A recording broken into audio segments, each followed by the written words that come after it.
We finally arrived at the finale for the HBO Limited Series We Own This City. Now, if you've been watching week to week, you know the series is worth the binge. But does this final episode deliver a worthwhile conclusion? After the arrest of several GTTF officers, Suter grows concerned about his grand jury subpoena, while Jenkins learns his fellow officers are cooperating with the investigation as the full extent of his crimes come to light. And while Commissioner Davis and the mayor's office go head-to-head on funding for the consent decree, Steele questions whether the U.S. justice system can ever be changed. So just like in weeks past, this will have some spoilers from the previous episodes, but I'm going to keep the review portion for this week spoiler-free. Now, at the end of the review, I will dive into some spoilers to just discuss the things that stood out to me, but I'll give plenty of warning before hopping into those. There's a crazy amount of tension that builds through this episode, and a lot of it is created because there's a sense of urgency placed on the characters as just the investigation is tightening up to get ready for trial.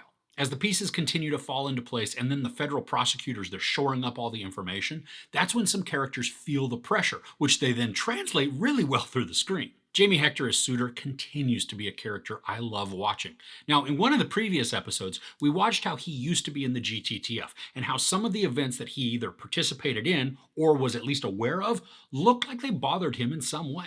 We could also see the stress and maybe even panic that's in his eyes when it was announced that the GTTF had been arrested.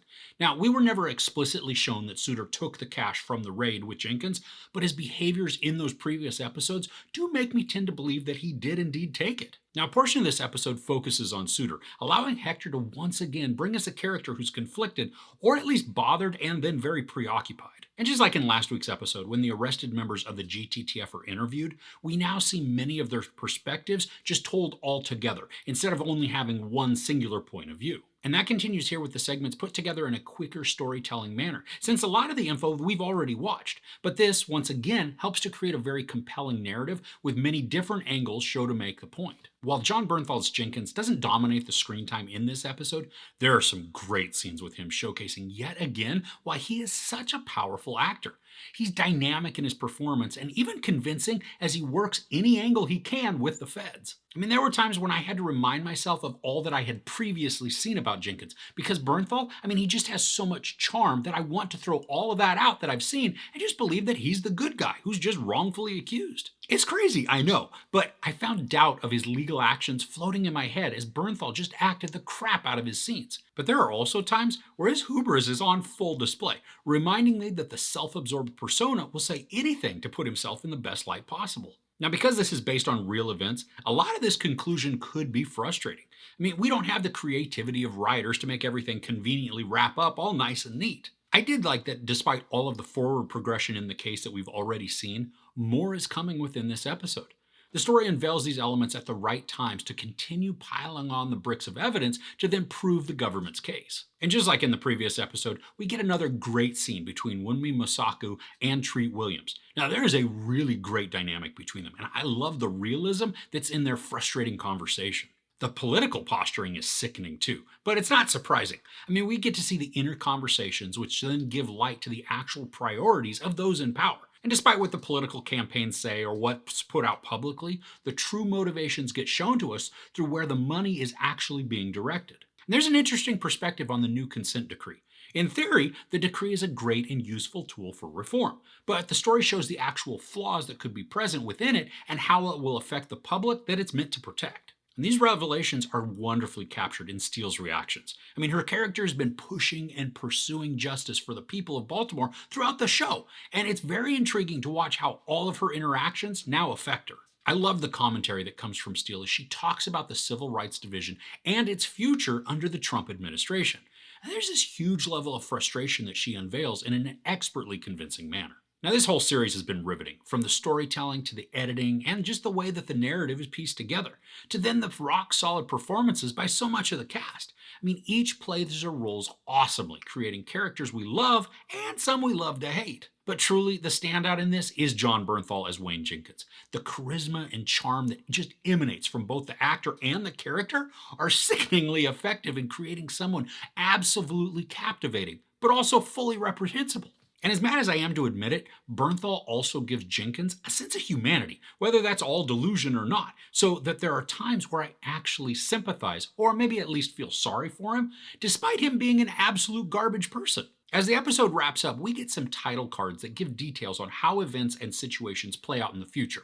Now, there are some that hurt my heart, and then a couple that made my jaw drop open and then continue to open further in disbelief as more info is shown to us. I appreciate the wrap up we get to provide a good conclusion, but as I had said, this is based on true events, so we don't get everything to be all happy smiles. I've been blown away by this series with each passing episode, growing more and more riveting each time. The showrunners stated how they weren't out to make a show strictly on police corruption, but rather to illustrate how this level of corruption can erupt in any city at any time if it's allowed to.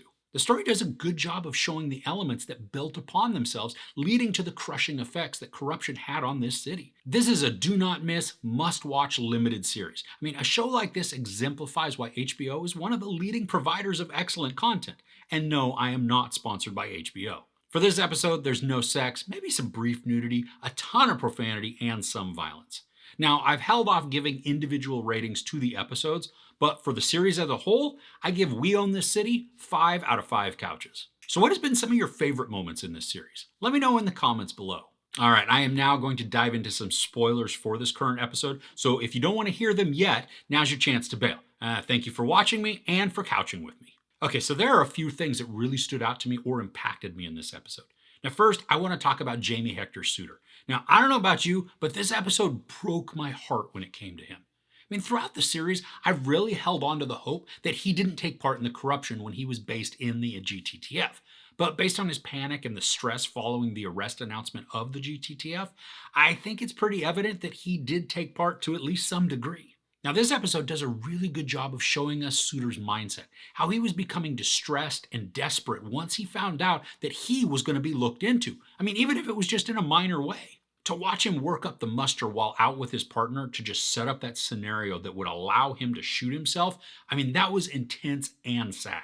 And I didn't want that to be the outcome for him, especially as we see him look over his wife and his kid as they slept. Now, I loved the guest star slot with Treat Williams, and I'm glad that he got another segment in this final episode.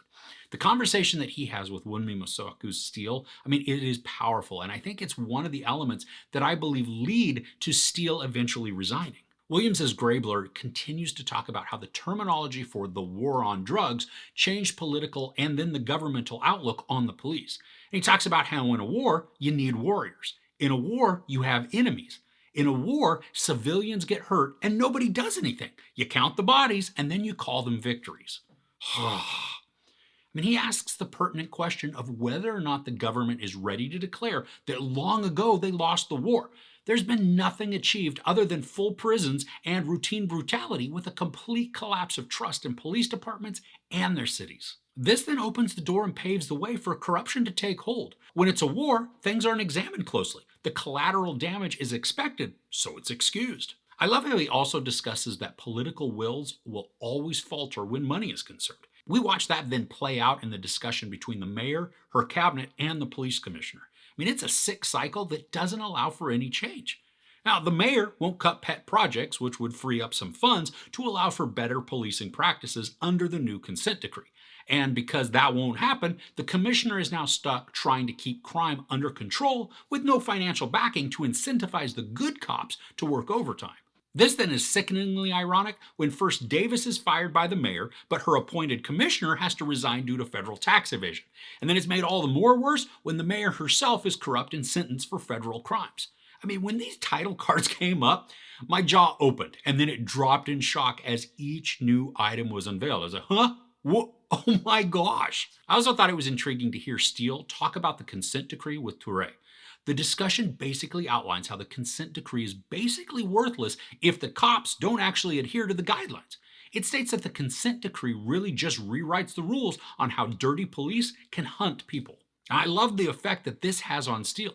It's heartbreaking, but then she's seeing the reality of the situation instead of through these optimistic lenses that she has had previously regarding how the decree is going to change things for the citizens.